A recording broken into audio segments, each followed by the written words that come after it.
welcome back. Hope all of you have been practicing with the letters and formation of two-letter words and three-letter words as it was shown in my previous video. I'm going to move on to making short sentences, and will also introduce something called a pie chart. We learned about the pie chart while I was doing my PGD at Spastics. This is a game which helps children, like one of the games that I've already introduced to you. This thing called the pie chart. Now this is a pie chart. Okay, you get it and you find it in various sizes. I have made this. We had to hand make it, and we found it so very useful because again I stress back on that importance of taking away that paper and pencil.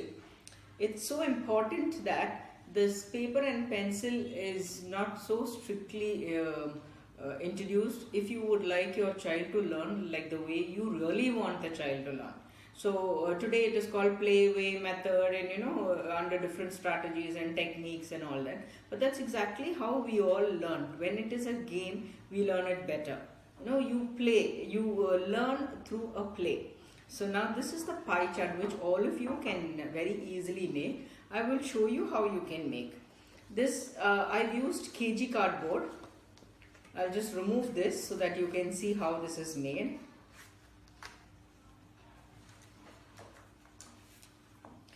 See, I've cut a round circle with the KG cardboard, one side, and these are words. These are the beginning of the words. We call them the blends. When a child begins, now that you're working with me and you've moved over from the two-letter word to the three-letter word, like I told you last time itself, it is the say at words. Now when you use the letter A, you use another letter to it like T or N or whichever letter to make another two-letter word. Okay, so now if you've made at, A-T, at, to that two-letter at, you can add one more letter to make it hat, the her sound, or the sir sound, sat, sir at, her at. So that is the at forms the blending word. The end blends, and as the word gets bigger, you can call it the initial blends. We call these sounds come at the beginning of it, or sometimes they come in the middle, sometimes they come in the end, so that the child, the rhyming that you get to hear often when your child says the rhymes and all, which the child just does it without any formalities. Why the child learns the rhyme even before the child learns an ABC is because of the words that rhyme with one another. So this is something like that. This is called the pie chart. Now here I use single words. This is for the elementary stage, the smaller kids who are finding it difficult to make words or still are learning in that process. So you can actually play a game with this. Make two circles like this, one smaller, the other bigger. That the smaller one goes in such a way, and you need to draw these lines along, so that you can divide it like a pie. That's why it's called a pie chart. So the lines are drawn equally, and then you look for words. Now that you're familiar with words, textbooks, small nursery books, LKG, UKG books, they have enough of these. The smaller circle, you can have the pies drawn a little more bigger, and then you can have single letters in this. Okay, so it should go in easily in one end to the other. You should be able to move. And you get a small split pin like this in the market. You get them in any of the stationery shops or anything. It's called a split pin. You need to push it through and then you can open it up. So using a split pin, I will push it through the middle of one and then into the other, and then fix it at the back. So here I can fix it at the back. This is why it's called a split pin. Now using this. Now it's easily fixed. It will not come off. You can use any waste cardboard pieces or KG cardboards if you have, or thick sheets anything that you have. It can be colorful, anything, whatever you have. And you just need to remember that the felt pens or sketch pens or color pens or whatever you use are in contrast, that the child finds the letters brighter.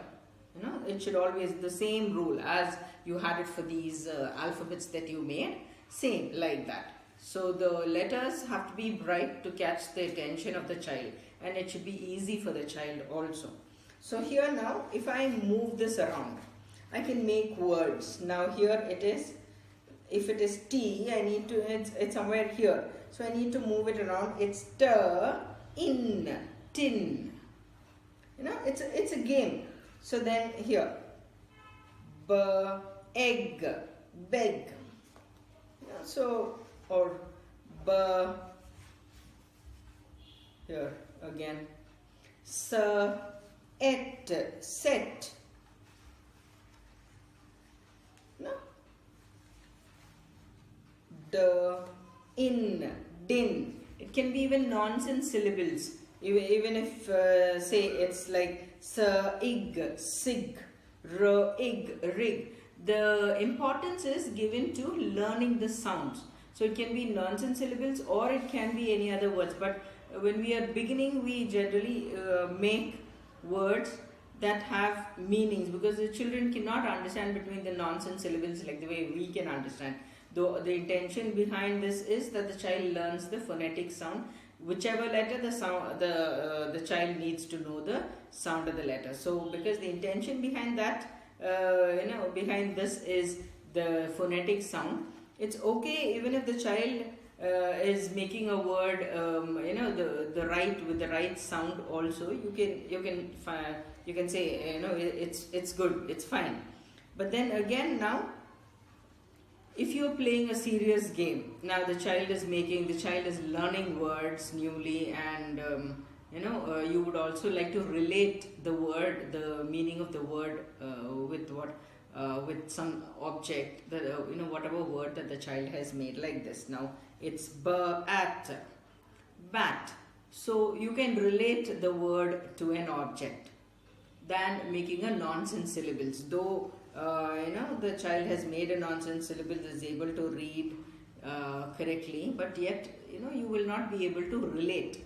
So here it is that the child is able to relate. Cat, cat, at, bat, at, rat, at, sat. So those are the at words. So that's the at family. Then you can move down to some other word. Do make this. It's very nice that if your child can make, you and your child can play this word building game using a pie chart. I've got a larger one here. If once your child is big enough to make 3-letter, 4-letter words, it's the same thing. You just continue with that. Now this, you can see the blends are here at the beginning, and then the words are here, like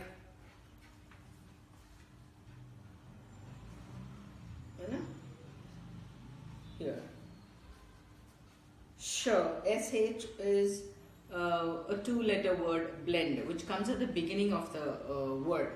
Okay, so sure, oh, show. Now if I move this down, F and L, so it's fleur, O, flow. Blur, blur, blur, O, blow. So I can make words like this. Just move the inner chart against the one outside, so I can make a number of words. You can also use an hourglass, so put this game down, any game, even if you're making with your say flashcards, you can make words with flashcards and say put this hourglass down. Now this has a lot of sand. This belongs to my son. It's as old as him. When he was very little, I got this. So by the time the sand falls down, you can make as many number of words that you can make. So it's a game. So the child will keep looking at the sand and see how many words the child can make before the rest of the sand falls down. Now everything is a game, and when you have this game in mind, let's play let's make, like I said last time, have a word building game. Nothing should, even if you're in the kitchen and you're doing something, or you're doing something of your own, whatever it is, that small game triggers a lot of things where you can play. It need not be that you're always sitting at the table, paper and pencil, and then in the classroom scenario. It's a game that you play. So whenever that happens, the child learns better. There's it's like I repeat again, all of us can learn, but not in the same way and on the same day. So everyone, we all have our own time and ways and methods of learning. Now, I would like to bring your importance of something much more, something really beyond the academic structure. We've always been running behind syllabuses and trying to see if we finished the syllabus and to see if the notes are complete. And it's that the primary, the whole of the primary time is full of this. Has the teacher completed the syllabus? Is the notes written? When is the test? So after the test, next one. We lose a lot of things in between, and we actually notice these things. See some of the finer things. If your child is able to write fast, if your child is able to quickly do a project work or look at something and then do things like that, which involves the hands and the eyes. We always call that the eye-hand coordination, which is so very important. These learning books with books and reading and all comes later on. What the basic foundation of the child is the child's eye-hand coordination, hearing coordination. All these needs to be perfect, needs to be good. I shouldn't say perfect. It's always developing, even in us also. It is developing, needs to be good. And that when it is good, when you realize that it is into that learning stage, then we start developing it. How do we develop it is, if you go back to your own school days, you had a lot of needlework happening in the school. Have you noticed even your shoes? We used to wear kids then, the canvas white shoes which had lace, and you had to lace your shoe. It involves that fine motor coordination. You should be able to hold that thin lace in between your forefinger and index finger and pass it through that specified those holes that are there, so that, and you pull it in the right way, tie it, then learn to tie a knot. All these involve something called as fine motor coordination. Today we have Velcro. The company has, introducing new things into the market, and everyone, we're just lapping it up, sponging it up as if it's something new and we've never seen. Just pull the upper part of the shoe, tighten it and stick it, the Velcro thing. Oh, done, job is done. But then we are losing out on a lot of things. We don't realize this in that, what do you call that, that fast pace life. You want everything to be done quickly. The child is losing out, we are losing out, by and large the society is also losing out. And we don't realize that till it is too late. I have come across this when I've been working with children, where even if I tell them to put the lace in and out, it is very difficult for the child to hold, balance that piece of paper between the fingers, to hold it straight and to pass it, or to hold the child's attention even for a second. It's here and the child looks up somewhere else, misses a hole. All these kind of things happen because it's much beyond the textbook, and we've lost ourselves into the syllabus and notes, where that the primary stages where these finer qualities need to be dealt with and need to be bettered at. So this is where, once this basic thing is done, then you don't have to do anything new. It's like you're holding on to the child's attention. The child has to look down at the work that the child is doing. Cannot look somewhere else and do it. So it is attention of the child, the coordination of the hands and the eyes. So these are all the things that each of us are losing out on, and which we actually need to pay attention. And another thing that I would like to bring to your notice: please do not use your laptops or systems, whatever systems, to make the flashcards. and have your child form words. I had one of somebody come up with this and said, I've been doing this on the system. The intention behind me showing you these flashcards and these kg cardboards and all these things is to wean the child away from the system, at least for some time. What happens when you are playing with something beyond the laptop, beyond your other system, is the child's the child is denied a lot of physical movement and activity. So when the child is picking up things and running around the table and looking at this and picking this up and doing that, it satisfies that physical need that the child needs. When the child moves around, the intention behind that is it. Otherwise, then I can just tell you all to do it on the system. It's so easy that you can just push this down and pull that down. I found a word. My intention is not that. The child should learn. The child should also move around. You should also move around. So it's satisfied that needs for physical activity.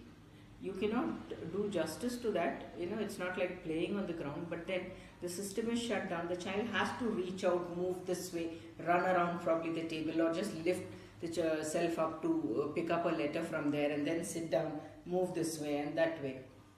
It does satisfy that urge to move around physically, so that fidgetiness of the child is cut down. A large extent of that is cut down. So please do not use a system. Use these kg cardboards. I know that it is a little difficult for people who are working, but yet when you do something and when you see your child occupied with doing these or playing with these, it really gives you that satisfaction of having done something. Yeah, back to the fine motor skills. Now, if you do not have any form of shoes that needs lacing at home, you can do it on a kg cardboard, probably on a hard strip of cardboard. If you've got the paper punch, you can punch holes into it and use a lace, anything, a ribbon, a satin ribbon that you can get, or any lace, worn off lace from your old shoes. If you've got old shoes, nothing like it. Practice that, threading, lacing the shoe. You will find that the child is learning something new, but you will also be surprised that your child will not be able to do it so well because you haven't exposed your child to that area. And then, tying that knot, that is the most challenging part, where you come across to tie that knot and, using your index fingers and to make a knot. So these, when you pay attention to these small details, the rest of it falls into place. Without developing the fine motor skills, we are straight away jumping over to writing and doing this, looking at the board, holding the pencil. Like I said again, to grasp the pencil in the way that the child needs to, till the child is 4 years old. It's not possible.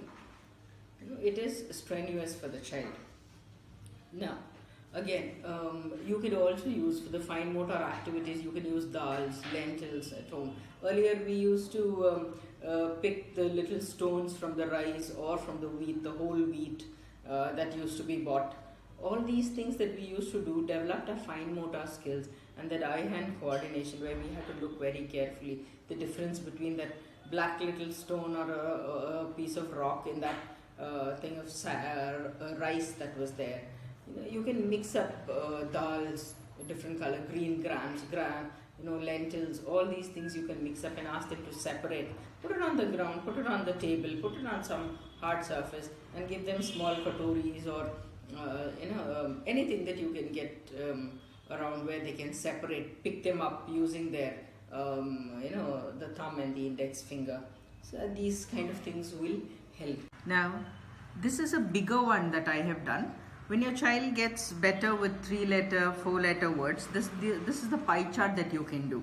It's again, I've added the blends. Now, if you look at this, what I spoke about in the smaller pie chart, you can see that it's a larger one with the blends. What I spoke about, the initial blends, final blends. Blends are when 2 letters are put together and you can form you can blend it together. It comes like furler, fleur, burler, blur. So these are the things. And here and the end words are here. So when your child can play with this, as your child moves the inner blend around, he can form words. He or she can form words. Now here there is something gr, it is gr, and ill is ill, so it is gr ill, grill.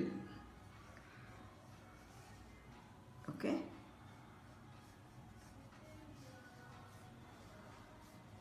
Now when I move this, ill, frill, so it moves around. When you when you turn the inner blends around, so blur is blur, and ink, ink, blur, ink, blink. So this is how you can play with words by using a pie chart. You can begin with a smaller one, and then you can move over to the bigger words. It's a game. You can always preserve it and play it as games. Now, once you're fine with the words, you would like your child to read short sentences or make short sentences. So what we can do is, what I have done over here is, I have just put some words together. It's a game again, where you play a game with your child. See here, you can put it, you can jumble it up, and then you can ask your child to put it in the right order. So, sun the is hot. So if you place it around, the sun is hot. Okay, it's a short sentence. It can be a sentence with just 3 words. It can be a sentence with 4 or even bigger. Now I'll make one more. If you just put this around, see again. Yes, here now. A she dog has. So she has a dog. You play the game with your child. Make sentences with the 3-letter or 2-letter or even a single letter words that you have made. By now I guess those of you who are making it will have a good collection and start making sentences with this. Okay. So don't worry about how much your child will understand. A child will always know the meaning of words even before it can try and grasp it. That's what research shows. So this is how your child will move on, and this is how you can go on building. Now, this is something that you can try at home. But much beyond that, to pick up even this, have you noticed I need need the flexibility of my fingers. I need to put things together. This is what we call the motor skills, the fine motor skills, which you actually need to develop by picking up. We used to do that when we were much younger, isn't it? The stones from the rice were picked, dals were separated. So all these connect to the fine motor skills that is required. So this is what you can do. I just forgot to say that. I just suddenly thought of this. The velcros on your shoes, on your child's shoes that you use of late. I mean, most of us been used to that. Somewhere along the line, we stopped using kids. Where our canvas shoes had lace, and then we had to lace it. Our fine motor skills were good. We had to lace it into those 4 holes on either side, tie it together and make a bow out of that. So all these are, when life gets easier for us, we lose out on a lot of life skills. We lose out on a lot of, that use and disuse of things that is largely spoken about. Use a lot of these things so that your fingers, the dexterity, the hands, and so you can develop the fine motor skills. Life gets easy, very easy for us when you use Pampers for the little babies also.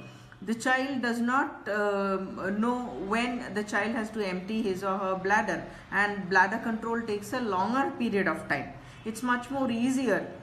You can carry the baby around without the baby wetting the clothes, or without it being a great deal of trouble for you. But then what happens is, this the development, the sensitivity development in the child takes a longer period of time. And then as the child grows older, you can actually see it in the child's behavior also.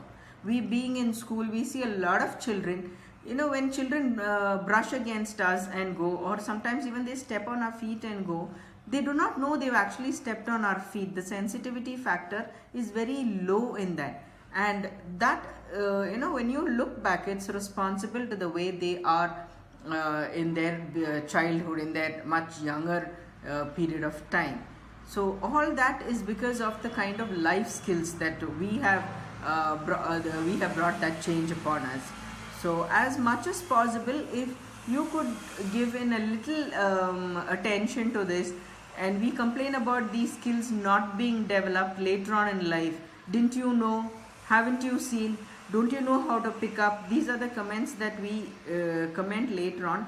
But all these are because of the kind of life skills that we have brought in ourselves. So if we can bring a little bit of change in this, it's much better.